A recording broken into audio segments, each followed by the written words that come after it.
Have you ever paused and asked yourself, is it still okay for me to feel pleasure? For many people over the age of 65, that question lives quietly in the back of the mind. Maybe it's never spoken out loud, but it lingers in the silence of late nights, the privacy of your room, or the stillness of being alone. You've lived decades. You've raised families, built careers, faced loss, battled illnesses, and stood strong through changes the world could barely imagine. But through it all, one subject has likely remained hidden, locked away in discomfort and taboo: the topic of self-pleasure. Let's say it out loud. Masturbation, a word that for generations was wrapped in shame, guilt, or secrecy, especially for people of your age group. The world never taught you to embrace it. In fact, many were raised to ignore it, fear it, or even see it as sinful. But here's the truth. Self-pleasure is not just about sex. It's about self-connection, body confidence, emotional wellness, and physical health. It's about reclaiming something that has always belonged to you, your right to feel joy within your own skin. So why are we talking about this now? Because after the age of 65, your body goes through changes, hormonal, emotional, and physical. And one of the most natural, accessible, and powerful ways to support your health and happiness during this time might just be the very thing society told you to stop thinking about. This isn't about being provocative. It's about being honest with your body, your mind, and your emotional needs. Recent research from doctors, urologists, sex therapists, and even cardiologists is now showing that regular self-touch, done safely, comfortably, and mindfully, can lead to powerful improvements in circulation, prostate and vaginal health through stress reduction, sleep quality, immune system function, and even mood, memory, and mental clarity. But more than that, self-pleasure can help you feel alive again, connected to a part of yourself that's been buried under years of responsibility, grief, or shame. If you're watching or listening to this, it means you're curious, open, and ready to understand the full picture. Not just what society taught you, but what science, health, and lived experience now reveal about pleasure in later life. Over the next several chapters, we'll explore why this topic has been so taboo for people over 65, what changes happen in the aging body, and how pleasure helps, the emotional and psychological benefits of self-touch, what the latest medical science says about masturbation and health, real stories from older adults who've reclaimed this part of their lives, tips, tools, and safety practices for doing it with comfort and confidence. So if you've ever felt unsure, if you've ever wondered, or if you simply want to reclaim something that is rightfully yours, then stay with us. Because this is about more than just pleasure. It's about power, healing, and connection to your body, your story, and your self-worth.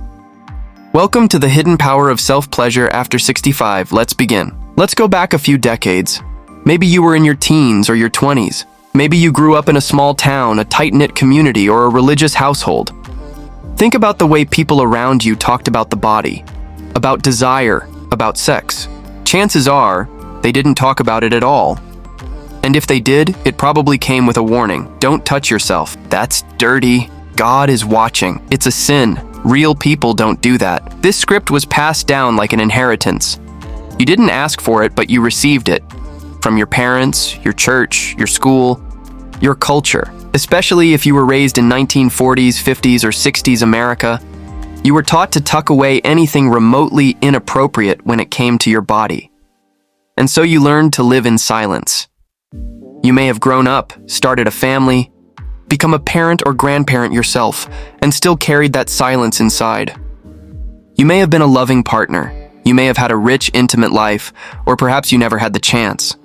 But through all those decades, one truth remained. Self-pleasure was not a conversation anyone wanted to have. The weight of shame. What happens when something as normal as touching your own body becomes buried in guilt? It turns into something secret, something shameful. But shame doesn't just stay quiet. It eats at you. It can create anxiety, depression, even distance from your own body. Many people even today still whisper about that topic. They blush, laugh awkwardly, or pretend it doesn't exist. But here's the truth. Every healthy human body is wired for pleasure. That's not an opinion, it's biology. From the moment we're born to the final years of our lives, our bodies are capable of sensation, release, and emotional connection. Pleasure is not just for youth, It doesn't have an expiration date, so why have we been so afraid to talk about it? A generational silence. For those over 65, the silence is deeper. Many of you lived through decades where discussing sexuality was off limits, not just at home, but even in medicine. Doctors didn't ask about pleasure. Nurses didn't bring it up. Magazines didn't publish it. Therapists avoided it. Even in your 40s and 50s, the message was, you've outgrown that, or worse, you don't need that anymore. Society made it seem like aging meant drying up, emotionally, sexually, and sensually. That once your children grew up or your spouse passed away, you were meant to close that chapter forever. But the truth is, intimacy and touch are lifelong needs. Not childish, not sinful, not dirty, human. The damage of suppression. Suppressing this natural need does more than just make you lonely. It impacts your health. Here's what happens when you push down pleasure. Your brain misses out on dopamine and oxytocin, the feel-good chemicals. Your muscles, including pelvic floor and blood vessels, weaken from disuse. Your body loses confidence in its ability to feel and enjoy. You may experience chronic anxiety, tension, irritability, and sadness. You stop seeing yourself as a whole, sensual, living person. In other words, by staying silent, we suffer quietly. But now, the silence is breaking. A new era of honesty. Thanks to modern science, internet communities, senior wellness programs, and open-minded healthcare professionals, older adults are starting to talk. Yes, people in their 60s, 70s, 80s, and even 90s are having real conversations about their bodies, their needs, and their pleasures. You're not alone. A recent AARP survey found that 73% of people over 65 say intimacy is still important to them. Medical journals have published research on the benefits of regular self-pleasure for prostate and vaginal health. Sex therapists now specialize in senior sexuality, offering guidance and support without judgment.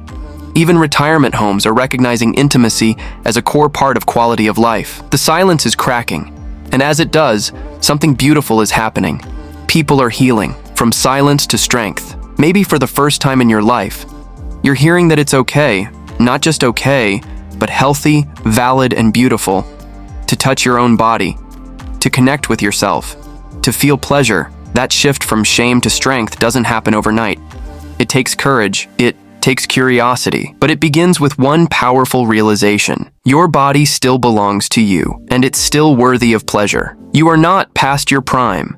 You are in a new prime, a different chapter, with new depth, new wisdom, and yes, new desires. So far, we've talked about breaking the silence, about reclaiming a part of yourself that may have been buried for decades.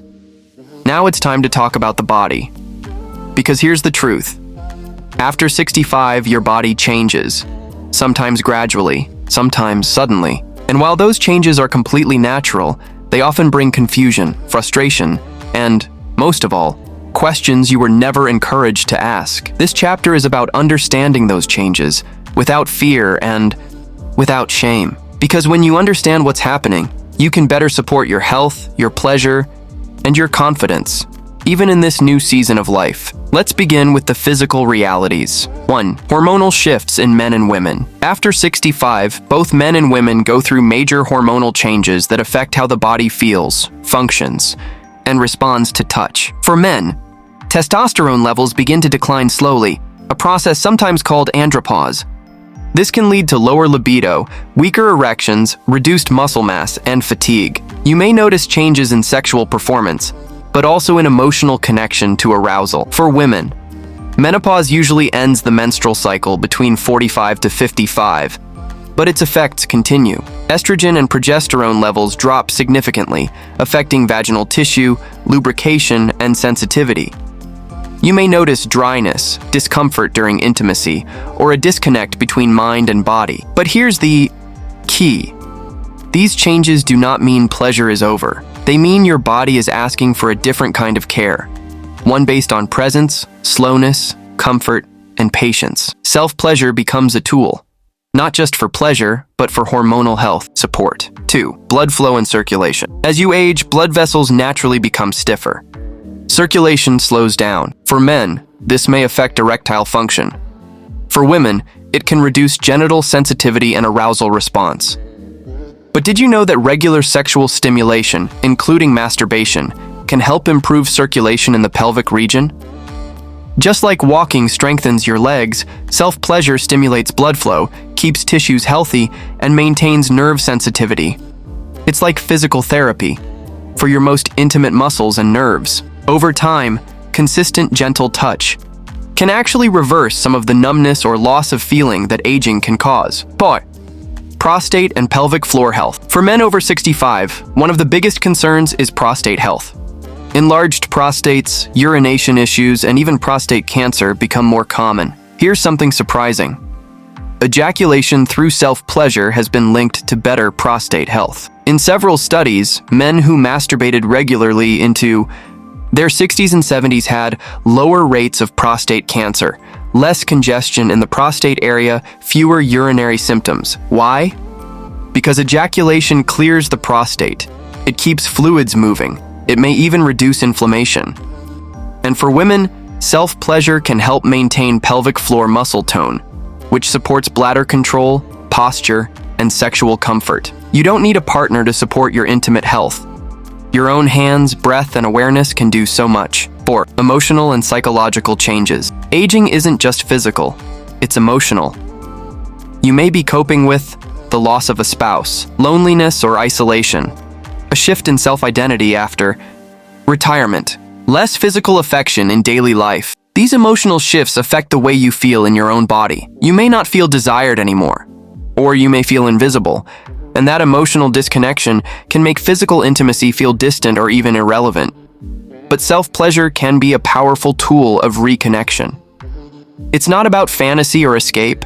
It's about coming home to yourself. Touch reminds you that you're still here, still feeling, still human. It's an emotional practice as much as a physical one. 5. Sleep, mood, and brain health. Did you know that orgasm, whether alone or with a partner, releases oxytocin, the bonding hormone, dopamine, the pleasure chemical, endorphins, natural pain relievers, prolactin, which promotes better sleep. These chemicals have real, measurable benefits.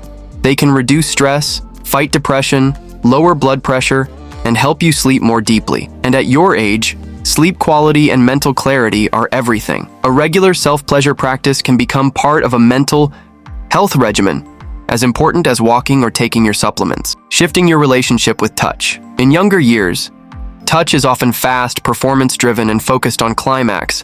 But after 65, pleasure becomes something deeper, slower, gentler, more mindful. Self-pleasure becomes less about release and more about relationship with your own body, with your breath, with your story. This is the time to explore new kinds of touch. Feather-light caresses, warm baths before touch, breathing into sensation, using oils or lubricants that support aging skin, exploring erogenous zones you never considered before. In this phase of life, quality matters more than speed, and you deserve the time to savor it.